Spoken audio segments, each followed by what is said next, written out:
കിഴക്കിൻ്റെ ലൂർദിനെ പറ്റിയാണ് നാം ധ്യാനിക്കുന്നത്. തമിഴ്നാട്ടിലെ വേളാങ്കണ്ണി. ഉള്ളിലെ സങ്കടക്കടൽ അത് ആ അമ്മയിലേക്കൊന്ന് എത്തിച്ചു കിട്ടിയാൽ അതിനൊരു അറുതി ഉണ്ടാകും, ഒരാശ്വാസം ഉണ്ടാകും, ഒരു തീർപ്പുണ്ടാകും എന്ന വലിയ സത്യമാണ്. ഈ ആലയം ഇത്രമാത്രം അറിയപ്പെടാൻ കാരണമായ ഒന്ന് രണ്ട് അത്ഭുതങ്ങളുണ്ട്. 16-ാം നൂറ്റാണ്ടിലും 17-ാം നൂറ്റാണ്ടിലും നടന്ന 3 അത്ഭുതങ്ങൾ.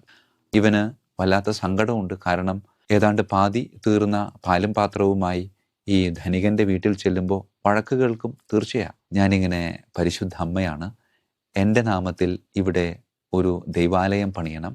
അവൻ എഴുന്നേറ്റ് നടക്കുകയായിരുന്നില്ല, മറിച്ച് ഓടുകയായിരുന്നു. പ്രിയമുള്ളവരെ, അവൻ്റെ കാല് പൂർണ്ണമായും സൗഖ്യമാക്കപ്പെടുകയാണ്. പൂർണ്ണ സൗഖ്യം നൽകിയ ആ അമ്മയെ അവർ ആരോഗ്യമാത എന്ന് വിളിക്കാൻ ആരംഭിച്ചു. പിതാവിൻ്റെയും പുത്രൻ്റെയും പരിശുദ്ധാത്മാവിൻ്റെയും നാമത്തിൽ ആമേൻ. ഈശോ മിശിഹായിക്കും സ്തുതിയായിരിക്കട്ടെ. പ്രിയമുള്ളവരെ, കിഴക്കിൻ്റെ ലൂർദിനെ പറ്റിയാണ് നാം ധ്യാനിക്കുന്നത്. തമിഴ്നാട്ടിലെ വേളാങ്കണ്ണി. ആ ദൈവാലയ പരിസരത്തെത്തുമ്പോൾ ആളുകളിങ്ങനെ ജപമാല കയ്യിലേന്തി ആ മണലിലൂടെ മുട്ടിലഴഞ്ഞ് പരിശുദ്ധ അമ്മയെ ലക്ഷ്യമാക്കിയുള്ള അവരുടെ യാത്ര. ആ യാത്ര ചെയ്യുന്ന ഓരോ വിശ്വാസിയും പറയാതെ പറയുന്നൊരു കാര്യമുണ്ട്. ഉള്ളിലെ സങ്കടക്കടൽ അത് ആ അമ്മയിലേക്കൊന്ന് എത്തിച്ചു കിട്ടിയാൽ അതിനൊരു അറുതി ഉണ്ടാകും, ഒരാശ്വാസം ഉണ്ടാകും, ഒരു തീർപ്പുണ്ടാകും എന്ന വലിയ സത്യമാണ്. പ്രിയമുള്ളവരെ, ഈ ആലയം ഇത്രമാത്രം അറിയപ്പെടാൻ കാരണമായ ഒന്ന് രണ്ട് അത്ഭുതങ്ങളുണ്ട്. 16-ാം നൂറ്റാണ്ടിലും 17-ാം നൂറ്റാണ്ടിലും നടന്ന 3 അത്ഭുതങ്ങൾ. അതിൽ 16-ാം നൂറ്റാണ്ടിൽ നടന്ന ആദ്യത്തെ അത്ഭുതം ഒരു ഹൈന്ദവനായ ഒരു കുട്ടിയുടെ മുമ്പിൽ അമ്മ പ്രത്യക്ഷപ്പെട്ടതാണ്. ഈ കുട്ടിയുടെ പ്രത്യേകത എന്ന് പറയുന്നത് വീട്ടിലെ പ്രാരാബ്ധം കാരണം വീട്ടിലുള്ള പശുവിൻ്റെ പാല് ഒരുപാട് ദൂരം മൈലുകൾ താണ്ടി നടന്ന് ധനികനായ ഒരുവൻ്റെ വീട്ടിൽ കൊണ്ടുചെന്ന് വിൽക്കും. എല്ലാ ദിവസവും അവനിങ്ങനെ കഷ്ടപ്പെട്ട് പൊരിവെയിലത്ത് ഇങ്ങനെ നടന്നു പോകേണ്ടതുണ്ട്.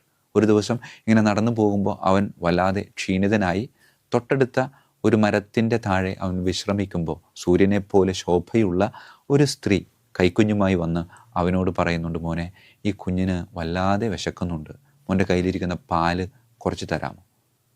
ആദ്യമൊന്ന് ബുദ്ധിമുട്ട് കാണിച്ചെങ്കിലും സന്തോഷത്തോടെ പിന്നീട് അവനത് നൽകുന്നുണ്ട്. ആ അമ്മ ആ ബാലൻ്റെ കയ്യിൽ നിന്ന് ഈ പാല് വാങ്ങി ഈ കുഞ്ഞിന് സന്തോഷത്തോടെ കൊടുക്കാം. കുറച്ച് കഴിഞ്ഞപ്പോൾ ആ പാത്രം തിരിച്ചു കൊടുത്തു. അമ്മ അവിടെ നിന്ന് അപ്രത്യക്ഷമായി. ഇവന് വല്ലാത്ത സങ്കടമുണ്ട്. കാരണം ഏതാണ്ട് പാതി തീർന്ന പാലും പാത്രവുമായി ഈ ധനികൻ്റെ വീട്ടിൽ ചെല്ലുമ്പോൾ വഴക്ക് കേൾക്കും. തീർച്ചയായും അങ്ങനെ വഴക്ക് പ്രതീക്ഷിച്ച് ഈ ധനികൻ്റെ അടുക്കിലേക്ക് പകുതി തീർന്ന പാലും പാത്രം കൊടുക്കുകയാണ്.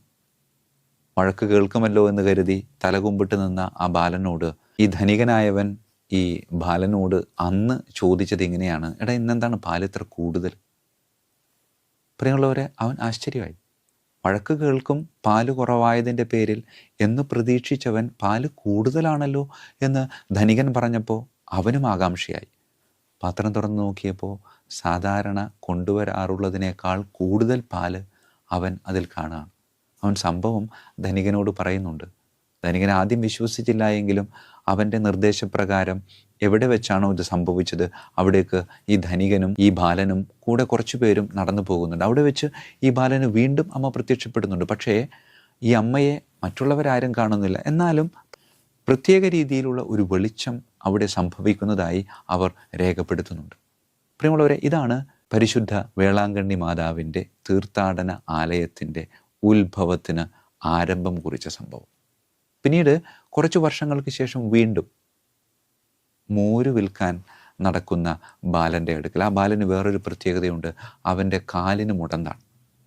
ഇതുപോലെ തന്നെ അമ്മ വന്ന് മകന് ദാഹിക്കുന്നു അല്ലെങ്കിൽ മകന് വിശക്കുന്നു എന്ന് പറഞ്ഞുകൊണ്ട് അവൻ്റെ കയ്യിൽ നിന്ന് മോര് വാങ്ങിക്കുന്നുണ്ട്. മോര് വാങ്ങിച്ച് ഈ അമ്മ ഈ കുഞ്ഞിന് കൊടുത്തതിന് ശേഷം അവനോട് പറയുന്നുണ്ട്, ഞാനിങ്ങനെ പരിശുദ്ധ അമ്മയാണ്, എൻ്റെ നാമത്തിൽ ഇവിടെ ഒരു ദൈവാലയം പണിയണം. അത് നീ പട്ടണത്തിലുള്ള ഇന്ന ആളുടെ അടുക്കൽ, ധനാഢ്യനായ ഒരാളുടെ അടുക്കൽ പോയി പറയണമെന്ന് പറയും. അപ്പോൾ ഈ കുഞ്ഞ് പറയുന്നുണ്ട്, അമ്മ, എനിക്ക് താല്പര്യമുണ്ട്, പക്ഷേ അവിടെ വരെ നടക്കാനുള്ള ആരോഗ്യം എൻ്റെ ഈ കാലുകൾക്ക് ഇല്ലാത്തത് കൊണ്ട് ഞാൻ എങ്ങനെ ചെയ്യും അമ്മേ? അപ്പം അമ്മ അവനോട് പറയുന്നുണ്ട്, നീ ഇരിക്കുന്നിടത്ത് നിന്ന് എഴുന്നേൽക്കുക. അപ്പം അവൻ അമ്മയോട് പറയുന്നുണ്ട്, അമ്മ, എനിക്ക് എഴുന്നേൽക്കാൻ പറ്റത്തില്ല. അമ്മ വീണ്ടും അവനോട് പറഞ്ഞു, നീ എഴുന്നേൽക്ക്. അവൻ എഴുന്നേൽക്കാണ്. അവൻ എഴുന്നേറ്റ് നടക്കുകയായിരുന്നില്ല, മറിച്ച് ഓടുകയായിരുന്നു. പ്രിയമുള്ളവരെ, അവൻ്റെ കാല് പൂർണ്ണമായും സൗഖ്യമാക്കപ്പെടുകയാണ്. അങ്ങനെ പൂർണ്ണ സൗഖ്യം നൽകിയ ആ അമ്മയെ അവർ ആരോഗ്യമാത എന്ന് വിളിക്കാൻ ആരംഭിച്ചു. അങ്ങനെ ആ ധനാഢ്യൻ്റെ നേതൃത്വത്തിൽ ഓല കൊണ്ട് ഒരു ചെറിയ പള്ളി അവിടെ സ്ഥാപിക്കുന്നുണ്ട്, പരിശുദ്ധ ആരോഗ്യമാതാവിൻ്റെ മധ്യസ്ഥതയാൽ. വീണ്ടും വർഷങ്ങൾ പിന്നിട്ട് 17-ാം നൂറ്റാണ്ടിൽ ഒരു പോർച്ചുഗീസ് കപ്പൽ യാതൊരു സാധ്യതയുമില്ല രക്ഷപ്പെടാൻ, കാറ്റിലും കോളിലും പെട്ട് അത് മുങ്ങിപ്പോകാനുള്ള സകല സാധ്യതയും ഉണ്ടായപ്പോൾ നാവികർ ഒരുമിച്ച് സമുദ്ര താരകമായ അമ്മയെ ഞങ്ങളെ രക്ഷിക്കണേ എന്ന് വിളിച്ചപേക്ഷിച്ചു. ഞങ്ങൾ രക്ഷപ്പെടുകയാണെങ്കിൽ എവിടെയാണോ ഞങ്ങൾ ചെന്ന് ചേരുന്നത് അവിടെ അമ്മയുടെ നാമത്തിൽ ഒരു ദേവാലയം പണിതേക്കാം. പ്രിയമുള്ളവരെ, അവരും ചെന്നടിഞ്ഞത് ഈ അത്ഭുതങ്ങൾക്ക് സാക്ഷ്യം വഹിച്ച തീരത്തായിരുന്നു. ആദ്യത്തെ അത്ഭുതം ഒരു കുളത്തിന് സമീപത്താണ്. മാതാക്കുളം എന്ന പേരിൽ ഇപ്പോഴും അതവിടെ നിലനിൽക്കുന്നുണ്ട്. രണ്ടാമത്തെ അത്ഭുതം നാടുതിട്ട എന്ന് പറയുന്ന സ്ഥലത്താണ്, അതായത് ഉറച്ച ഒരു സ്ഥലത്താണ്. മൂന്നാമത്തെ അത്ഭുതം ഒരു തീരത്താണ്. അതെ, കുളത്തിലും തിട്ടയിലും തീരത്തിലും പ്രത്യക്ഷപ്പെട്ട അമ്മ, സമുദ്രതാരകമായ അമ്മ പ്രഖ്യാപിക്കുന്നത് ഈ വെള്ളവും കരയുമൊക്കെ എൻ്റെതാണ്. ഈ ഭൂമി മുഴുവനിലും ഞാനിങ്ങനെ നിറഞ്ഞു നിൽക്കുന്നുണ്ട്. ഈ ഭൂമി മുഴുവനിലും നിറഞ്ഞു നിൽക്കുന്ന എൻ്റെ ഒറ്റ ഉത്തരവാദിത്വം എന്ന് പറയുന്നത് എൻ്റെ മകനായ ക്രിസ്തുവിൻ്റെ അടുക്കിലേക്ക് ഈ ഭൂമിയിലുള്ള നിങ്ങളെ ഓരോരുത്തരെയും എത്തിക്കുക എന്നുള്ളതാണ്. അതേ പ്രിയമുള്ളവരെ, പരിശുദ്ധ വേളാങ്കണ്ണി മാതാവ് നമ്മോട് ആഹ്വാനം ചെയ്യുന്ന വലിയൊരു ദൗത്യവും അതുതന്നെയാണ്. ഈ 3 അത്ഭുതങ്ങളിലൂടെയും അമ്മ നമ്മോട് ആവശ്യപ്പെടുന്ന 3 കാര്യങ്ങളാണ്. 1, കൊടുക്കുക. 2, എഴുന്നേൽക്കുക. 3, വിശ്വസിക്കുക. ഈ ബാലൻ കൊടുത്തത് കൊണ്ടാണല്ലോ അവിടെ അത്ഭുതത്തിന് സാക്ഷ്യമായത്. മുടന്തനായ ബാലൻ എഴുന്നേറ്റത് കൊണ്ടാണല്ലോ അവന് സൗഖ്യം ലഭിച്ചത്. നാവികർ വിശ്വാസത്തോടെ പ്രാർത്ഥിച്ചതുകൊണ്ടാണല്ലോ അവർക്ക് തീരത്തണയാൻ സാധിച്ചത്.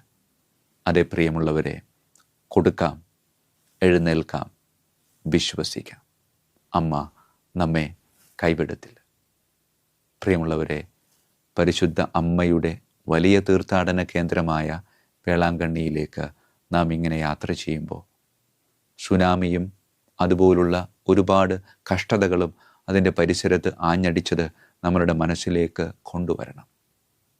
പല യാത്രകളും, പലരും വേളാങ്കണ്ണിയിലേക്ക് പോകുന്നത് ഒരു ആത്മീയ യാത്രയായിട്ടാണ്.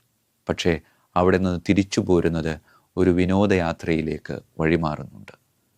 അങ്ങോട്ടുള്ള യാത്ര ആത്മീയതയും ഇങ്ങോട്ടുള്ള യാത്ര ജഡികതയുമായപ്പോൾ അമ്മ ഒരു മുന്നറിയിപ്പ് നൽകി. അത് നമ്മൾക്കെല്ലാവർക്കുമാണ്. പ്രിയമുള്ളവരെ, അവിടേക്കുള്ള യാത്രയ്ക്ക് ഒരുങ്ങുമ്പോൾ അത് അങ്ങോട്ടുള്ള യാത്ര മാത്രമല്ല, അത് തിരിച്ച് വീട്ടിലേക്കും അതേ ആത്മീയതയിൽ നമുക്ക് പൂർത്തിയാക്കാൻ സാധിച്ചാൽ അത് അമ്മയ്ക്ക് കൊടുക്കാവുന്ന ഏറ്റവും വലിയ സമ്മാനമാണ്. കരങ്ങൾ കൂപ്പാം, കണ്ണുകളടക്കാം. അമ്മേ മാതാവേ, ഞങ്ങൾക്കുള്ളത് നൽകുവാനും ഇരുന്നിടത്ത് നിന്ന് എഴുന്നേൽക്കുവാനും അങ്ങിൽ വിശ്വസിച്ച് അങ്ങ് ചൂണ്ടിക്കാണിച്ചു തരുന്ന സ്വർഗവാതിലിനോട് ചേർന്ന് സ്വർഗവാതിലിനെ ലക്ഷ്യമാക്കി യാത്ര ചെയ്യാനും അമ്മേ മാതാവേ, ഞങ്ങളെ ഓരോരുത്തരെയും അങ്ങ് പ്രത്യേകമായി ഒരുക്കണമേ. കർത്താവായ ക്രിസ്തു വഴി ഞങ്ങൾ സമർപ്പിക്കുന്ന പ്രാർത്ഥന കേട്ടരുളണമേ. ആമേൻ.